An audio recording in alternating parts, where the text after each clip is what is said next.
Welcome all of you. स्वागत है आप सभी का इस वीडियो में।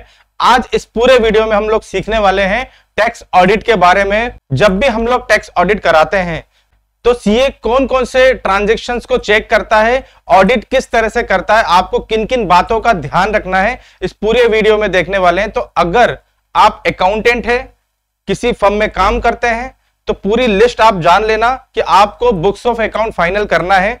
तो आप स्टेप बाय स्टेप सारी चीजों को किस तरह से चेक करना है, ठीक है। उसके बाद यही सब चीजें आपसे जो ऑडिटर है वो सब पूछने वाला है। तो वीडियो बहुत इंपॉर्टेंट होने वाला है, पूरा एंड तक जरूर देखना, मैं स्टेप बाय स्टेप आपको बताने वाला हूं, ठीक है। स्टार्ट करते हैं।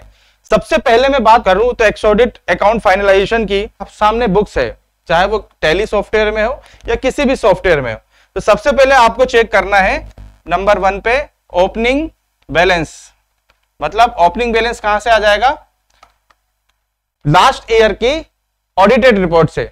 मतलब जब आप लास्ट ईयर का ऑडिट रिपोर्ट उठाओगे तो उसमें आपको बैलेंस शीट ओपन करना है। तो जो बैलेंस शीट है उसके जो भी क्लोजिंग बैलेंसेस हैं वो ओपनिंग में इस साल की बुक्स में आपको डालना है और चेक करना है कि जो भी बैलेंसेस है पूरे टैली हो गए हैं कि नहीं हो गए, ठीक है। क्या पीएनएल के जो बैलेंसेस है उसको डालना है? नहीं, पीएनएल का बैलेंसेस नहीं डालना है, आपको ओपनिंग चेक करना है जो बैलेंस शीट है उसके। तो जैसी सबसे पहले अगर अपना ये काम हो गया बैलेंस शीट के ओपनिंग बैलेंसेस का, फिर हम आगे चलेंगे। हम लोग क्या चेक करेंगे? सेकंड नंबर पे सेल्स। क्या चेक करेंगे?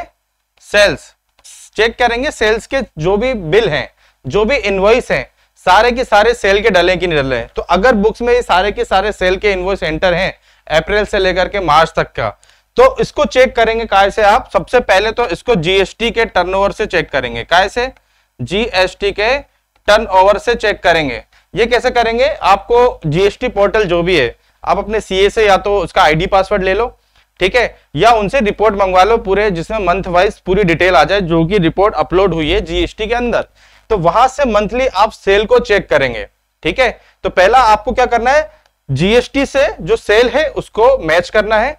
उसके बाद दूसरा 26 AS और TIS AIS, इसको भी आपको निकालना है और इससे भी इसको चेक करना है, ठीक है। तो सेल को चेक करना है कैसे? जीएसटी के टर्नओवर से, देन 26 AS या TIS AIS के से आपको सेल को क्रॉस टैली करना है पूरे साल भर का, ठीक है। ये काम कर लिया।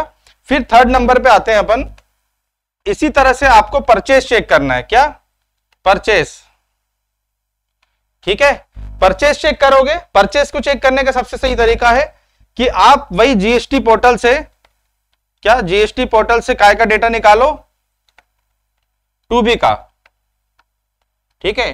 जब 2B का डेटा निकालोगे तो आपको वहां से पूरा क्रॉस टैली करना है कि जो भी हमने परचेस डाली है वो पूरी सही है कि नहीं है। तो पहले तो सेल्स का आपने ओपनिंग बैलेंस चेक कर लिया, उसके बाद सेल्स आपने मिला लिया कैसे? जीएसटी के जो टर्नओवर है उससे, और TIS AIS या 26 AS से, ठीक है। उसके बाद आपने जीएसटी पोर्टल से 2B का डेटा निकाला, उसको परचेस से चेक कर लिया। क्या परचेस को 2B से चेक करने के बाद ये काम खत्म हो जाता है? नहीं, आपने जो आईटीसी यूटिलाइज किया हुआ है, मतलब जब भी हर महीने आपने सेल की जब रिटर्न GSTR 1 भरी थी, उसका जब आप GSTR 3 भी फाइल कर रहे थे, तो आपने जो इनपुट टैक्स क्रेडिट जो क्लेम किया है वो परचेस से किया, जो 2B में आ रहा होगा उसको चेक करना है। तो यहां पर जब अपन ये वाला काम कर लेंगे तो आईटीसी जो है, आईटीसी इसको आपको चेक करना है, ठीक है, इसको चेक करना है। इसका सही तरीका एक और क्या है? तो चौथे नंबर पे आप क्या करो? सबसे पहले जीएसटी का जो भी चालान है, जीएसटी का चालान की समरी निकालो।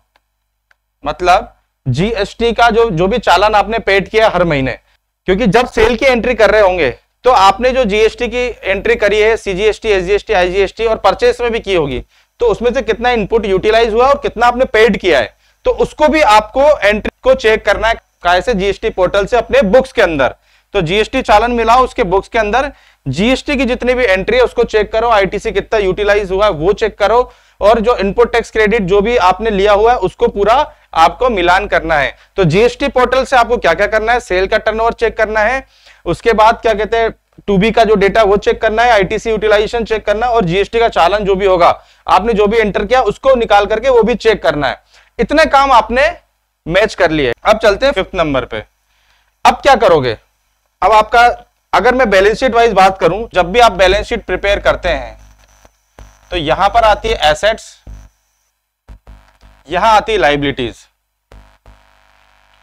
ठीक है, आपने सबसे पहले क्या करा, ओपनिंग बैलेंसेस आपने चढ़ा लिया। ठीक है, अब जब P&L आप रेडी करते हैं तो यहां पर आता है आपका सेल्स और यहां आता है परचेज। अगर मैं बैलेंस शीट और P&L वाइज बात करूं तो आपने अभी क्या क्या कर लिया, इसके जो भी ओपनिंग बैलेंसेस थे उसको टैली कर लिया। उसके बाद प्रॉफिट एंड लॉस में जाते हो तो सेल का डेटा आपने चेक कर लिया जीएसटी पोर्टल से, 26S TISAS से। परचेज को आपने टैली कर लिया, जो जीएसटी की एंट्री थी उसको आपने कर लिया। अब P&L जो है, P&L के अंदर सेल्स आता है, परचेस आता है, उसके बाद क्लोजिंग स्टॉक आता है। 5th नंबर की जो बात है, जो भी क्लोजिंग स्टॉक्स है आपके पास, स्टॉक इन हैंड है, अगर आपका स्टॉक आइटम वाइज चेक होता है तो आपको उसके हिसाब से मैच करना है, मिलाना है कि कितने सेल्स हुई है और कितने परचेस हुई है, जो क्लोजिंग स्टॉक है वो सही है कि नहीं उसको वेरीफाई करना है। और यहाँ जहां पर WIP होता है उसको भी वेरीफाई कराना है कि ये क्लोजिंग स्टॉक सही है कि नहीं है। ठीक है, ये आपने क्लोजिंग स्टॉक का काम कर लिया। अगर कोई सस्पेंस की एंट्री है तो सबसे पहले सस्पेंस को एंट्री को 0 करो। क्यों? क्योंकि सस्पेंस में कोई एंट्री पड़ी होगी, इसका मतलब कहीं ना कहीं किसी को पेमेंट दिया होगा या लिया होगा, तो उसमें कहीं ना कहीं दिक्कत आएगी। तो सस्पेंस क्लियर कर लो। सस्पेंस क्लियर करने के बाद 7वें नंबर पे 7वें नंबर पे क्या करोगे आप, बैंक स्टेटमेंट टैली कर लो। अब बैंक स्टेटमेंट आप टैली करोगे तो यहां से आपका एक काम क्या खत्म हो गया कि आपने बुक्स के अंदर जितने भी आपके बैंक हैं, मतलब जो भी आपने रिसिप्ट है, पेमेंट है, वो सब कुछ क्लियर कर लिए। अगर आपने सस्पेंस क्लियर कर लिए, बैंक टैली कर लिए, तो जो हमारे परचेस जो मैंने किया था और जो सेल किया था उसके डेटर्स क्रेडिटर हमारे पास खड़े होंगे, उसको हम जाकर के चेक करेंगे कि उनको जो पेमेंट जिनसे लेनी है, जिनको देनी है, वो प्रॉपर हमारे लेजर के अंदर है कि नहीं है। ठीक है, तो हमने क्या करा, बैंक स्टेटमेंट टैली कर लिया। बैंक स्टेटमेंट टैली करने के बाद हमको क्या करना है, जो भी हमारे क्रेडिटर्स हैं, जो भी हमारे डेटर्स हैं, इसको हम लोग चेक करेंगे। मतलब जिनसे माल खरीदा है, जिनको सेल किया है, उनके लेजर में जाएंगे और उनके लेजर को क्या करेंगे, वेरीफाई करेंगे, चेक करेंगे।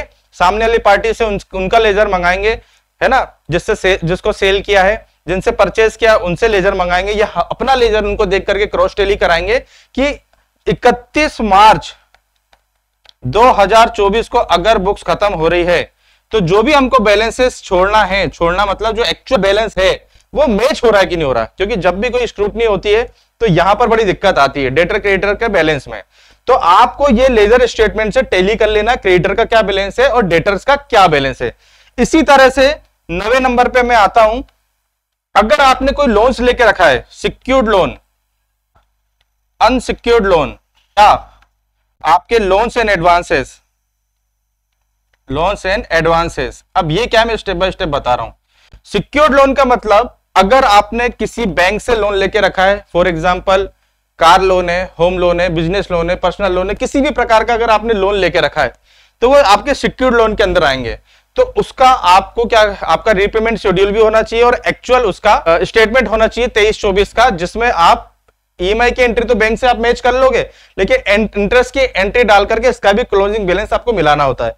इसी तरह से अनसिक्योर्ड लोन या लोन्स एंड एडवांसेस, आपने किसी भी पार्टी को आपने पैसा उधार दिया है या किसी से उधार में लिया है, किसी भी रिलेटिव से या किसी भी बिजनेस के टर्म्स में किसी को दिया है, लिया है, तो उसको जो पैसा दिया है वो दोनों से मैच कर लेना, सही है कि नहीं सही है। अगर वो पैसा ज्यादा दिन, अगर 3 या 6 महीने से ज्यादा के लिए आपने किसी को दिया तो उस पर इंटरेस्ट की एंट्री करिए कि नहीं करिए। तो ये आपको सिक्योर्ड लोन और अनसिक्योर्ड लोन और लोन्स एंड एडवांसेस में जो भी पैसा उधार है उसको चेक करके स्टेटमेंट से और पूरा क्रॉस वेरीफाई करके चेक करना है। अब तो अगर मैं P&L और बैलेंस शीट के हिसाब से बात करूं तो मैंने सेल्स परचेज को चेक कर लिया था, अभी मैं खर्चे बिल्कुल भी नहीं आ रहा हूं। ठीक है, अब यहां की अगर मैं बात करूं तो मैंने इसमें से जो क्रेडिटर है, मतलब लाइबिलिटी के अंदर जो क्रेडिटर आएगा उसके बारे में मैंने बात कर ली, इसके अंदर जो डेटर्स है उसके बारे में मैंने बात कर ली, एसेट्स के अंदर जो बैंक्स हैं, बैंक्स के अंदर मैंने बात कर ली। अब आपको ध्यान देना कैश के बारे में। तो यहां पर जो कैश आएगा किसके अंदर, एसेट्स के अंदर फिक्स एसेट्स आएंगे। क्या आएंगे, फिक्स एसेट्स। इन्वेस्टमेंट्स आएंगे। क्या इन्वेस्टमेंट, मैं मोटा मोटा आपको बता दे रहा हूं हेड कि फिक्स एसेट्स में डेप्रिसिएशन का आपको ध्यान रखना है। आपने डेप्रिसिएशन की एंट्री करी है कि नहीं करी फिक्स एसेट्स में, इन्वेस्टमेंट्स जो भी आपने करें उसकी एंट्री करी कि नहीं करी है। उसके बाद जो कैश है, कैश में आपको ये ध्यान रखना है कि 10,000 या उससे ऊपर का कैश पेमेंट अलाउ नहीं है। तो बुक्स के अंदर सबसे पहले तो 10,000 का कैश की एंट्री देखनी, उससे ऊपर कोई किसी को एंट्री तो नहीं होगी गलती से। दूसरा, पूरे साल भर के अंदर कहीं भी कैश का जो बैलेंस है वो नेगेटिव तो नहीं है। आपको एक एक दिन कर करके पूरा चेक करना है, कहीं भी नेगेटिव बैलेंस तो नहीं है बुक्स के अंदर, ठीक है। ऐसे अब मैं बात करता हूं, ये तो आपने कर लिया, एसेट्स की बात कर ली। इसके अंदर अब मैं आता हूं कैपिटल अकाउंट। कैपिटल अकाउंट्स के अंदर ड्राइंग्स जो घर खर्च के लिए किसी ने निकाला है, प्रोप्राइटरशिप फर्म है तो, या पार्टनरशिप फर्म है या प्राइवेट लिमिटेड कंपनी है तो कितना पैसा कैपिटल से निकाला है, दिया है, ये सब एंट्री आपको चेक करनी है पार्टनर्स के अकाउंट से या डायरेक्टर के अकाउंट से या पर्सनल अकाउंट से। फिर उसके बाद क्या कहते हैं, मैं बात करता हूं, यहां मैंने बात कर ली थी सिक्योर्ड लोन की और अनसिक्योर्ड लोन की। मैंने ये भी बात कर ली थी कि आपको ये जो भी लोन्स के जो भी स्टेटमेंट्स है उसको यहां से टैली करना है। अब बात करता हूं यहां पर पेबल की, जो भी आउटस्टैंडिंग है पेबल्स, उसकी एंट्री जो एडजस्टमेंट की एंट्री है वो भी आपको करना है। तो क्या क्या ध्यान रखना है पॉइंट में आगे और चल करके बात करते हैं। तो 10वें पॉइंट पे बात करूं तो एसेट साइड में मैंने क्या बोला, फिक्स एसेट्स, इसमें डेप्रिसिएशन की एंट्री हुई है कि नहीं हुई है। डेप्रिसिएशन की एंट्री करना है जिस भी एसेट्स पे, किसी पे 10%, किसी पे 15% या 40% या जो भी डेप्रिसिएशन जो भी रेट लगता है उसके हिसाब से उसकी एंट्री आपको करनी है, ठीक है। फिर 11 पॉइंट्स पे आ जाता हूं मैं। इन्वेस्टमेंट है, जो भी इन्वेस्टमेंट है किसी प्रकार के, हो सकता है किसी का स्टॉक में इन्वेस्टमेंट है, म्यूचुअल फंड में या किसी भी कंपनी में या कहीं भी, तो वो अगर उसके स्टेटमेंट्स मिलते हैं तो इन्वेस्टमेंट्स को आपको टैली करना है। जो कैश है, सबसे मेन इंपॉर्टेंट बात है कैश। कैश में आपको देखना है कि किसी को 10,000 या उससे ऊपर का कोई सिंगल पेमेंट तो नहीं है, क्योंकि वो डिसअलाउ होता है इससे ऊपर अगर किसी को पेमेंट किया है तो। दूसरा, नेगेटिव कैश तो नहीं है पूरी बुक्स में, नेगेटिव कैश तो इसको पूरा चेक करना पड़ेगा आपको। नेगेटिव कैश तो नहीं है, पूरे साल भर में एक एक दिन करके देखना पड़ेगा।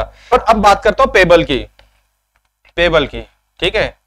मैं ये वीडियो बिल्कुल एडिटेड बिल्कुल नहीं बना रहा हूं, बिल्कुल मेरे दिमाग में स्टेप बाय स्टेप जो भी स्टेप्स आ रही है वो आपके साथ शेयर कर रहा हूं बड़ी ईमानदारी के साथ। आप इस सीक्वेंस में फॉलो करना, एक एक चीज को ध्यान में रखना। लिस्ट बना लो, मैं तो बोलता हूं लिस्ट बना लो। कोई किसी सीए के अंडर में काम करता है तो लिस्ट बना लो पूरा एक्सेल शीट पे, है ना। पॉइंट लिख लो, जो जो मैंने पॉइंट बोले थे, लाइन से पॉइंट लिख लो ऊपर से नीचे तक, कंपनी के नाम लिख लो, उसमें कर लो। हम लोग भी ऐसे ही करते हैं कि ओपनिंग बैलेंस किसका डल गया, है ना, परचेस किसकी मैच हो गई, सेल किसकी मैच हो गई, ये सारी एक एक करके पूरे पॉइंट बना लो, उसमें टिक कर लो। इससे क्या आसानी होगी काम करने में, ठीक है। तो पेबल की अगर बात करूं तो जीएसटी जो है, जीएसटी पेबल की एंट्री के बाद GST payable, salary payable, electricity payable, telephone payable या कोई भी किसी भी प्रकार का कोई पेबल है तो वो सब सारी एंट्री आपको 31 मार्च में आपको करनी पड़ेगी, जो कि पे हो रहा है 31 मार्च के बाद में ड्यू बेसिस पे, ठीक है। तो मैं उम्मीद कर रहा हूं कि आपको इस वीडियो में काफी कुछ कवर हो गया होगा कि जब भी हम ऑडिट करने जाते हैं तो सीए किन चीजों का ध्यान रखता है या किस तरह से आपको पूरी बुक्स ऑफ अकाउंट को फाइनलाइज करना है, जिससे कि सीए आपसे जो भी क्वेश्चन करे, जो भी क्वेरी करे, आप पहले से रेडी रहे। अब मैं एक और चीज बताता हूं, तो आपको एक और चीज का देखना, सीए को डेटा दिया, उससे पहले आपको क्या करना है, नेट प्रॉफिट का रेशो और ग्रॉस प्रॉफिट का रेशो भी आपको निकाल लेना। इसी तरह से मैं आपको बता रहा हूं कि बुक्स फाइनल जब आप करते हो तो लास्ट ईयर के बैलेंस शीट में आपको ग्रॉस प्रॉफिट रेशो और नेट प्रॉफिट रेशो भी देखना पड़ता है। तो ग्रॉस प्रॉफिट रेशो भी देखो, नेट प्रॉफिट रेशो भी देखो, है ना। और अगर किसी को नहीं आता तो कमेंट्स में पूछ लेना, अगर कोई पॉइंट छूट गया हो तो मुझे कमेंट्स में बोल देना, मैं अगले वीडियो में कवर कर लूंगा। कोई डाउट होगा तो कमेंट्स में मुझसे पूछ लेना, मैं अगले वीडियो में कवर कर लूंगा, ठीक है। तो gross profit ratio, net profit ratio भी आपको निकाल लेना, चेक कर लेना लास्ट ईयर के बैलेंस शीट में क्या था, जो टर्नओवर था उसके हिसाब से इस ईयर के भी टर्नओवर के हिसाब से पूरा सेट करना पड़ेगा। फिर मैं बात कर लेता हूं एक्सपेंसेस की। तो एक्सपेंसेस के लिए क्या लास्ट ईयर देखो कौन कौन से एक्सपेंसेस थे, कितने कितने एक्सपेंसेस थे, उस एक्सपेंसेस को देखो इस बैलेंस शीट में। क्योंकि अगर कंपनी सेम है, काम सेम है, टर्नओवर थोड़ा सा ऊपर नीचे है, तो खर्चे भी उठा करके देखो सेम तरह के खर्चे इस साल भी हुए होंगे, उस पूरे खर्चे को लास्ट ईयर के बैलेंस शीट के हिसाब से सेट करो और फिर अपने जो डेटा है सीए को प्रोवाइड करो या बुक्स को फाइनलाइज करो, ठीक है। तो मैं उम्मीद कर रहा हूं इस पूरे वीडियो में शुरू से लेकर के लास्ट तक आपको क्लियर हो गया होगा किस तरह से हमको बुक्स को फाइनलाइज करना है, कौन कौन सी स्टेप्स है जिसको ध्यान रखना है। तो अगर वीडियो पसंद आया है तो शेयर करें, लाइक करें और जितने भी अकाउंटेंट हैं जिनको भी इस वीडियो से हेल्प मिल सकती है उन सभी को भेज दें और कमेंट्स में बता दें कि किन किन ने इस वीडियो को शेयर किया है। मिलते हैं अगले वीडियो में, तब तक के लिए goodbye, thank you so much.